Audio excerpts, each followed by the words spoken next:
Hey everyone, Mike Frisch here from Fishing the Midwest TV with this week's Alexandria Lakes Area Fishing Report. We're getting ready for the weekend. I'm at Christofferson's Bait here in Alexandria, and I'm picking out some crankbaits. How come? Because throwing a crankbait, a deep running crankbait out on the deep weed line in the Alexandria area during the heat of the summer is a great way to catch a multitude of different fish species. Largemouth bass love crankbaits, but in addition you're going to catch northern pike, maybe some big panfish, and some walleyes as well. So get out on that deep weed line, cover some water, and throw a crankbait. Now, a couple things are important when choosing a crankbait.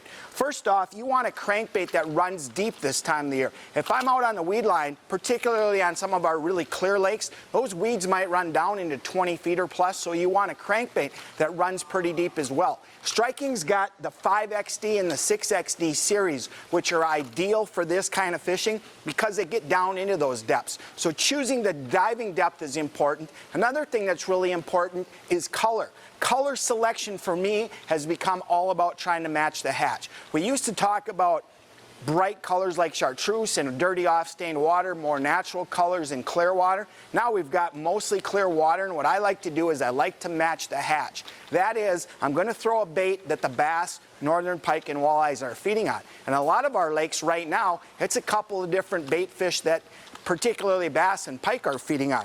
Yellow perch, and striking has a perch pattern, and also bluegill. This is one of my favorites. This is the neon bluegill pattern. So again, select a bait that gets down to the right depth, choose a color that the fish are used to seeing and used to eating. Get out on those weed lines. We've got a ton of lakes with a bunch of fish in the Alexandria area, and the multi-species deep weed line bite, it's peaking right now. Get out and enjoy.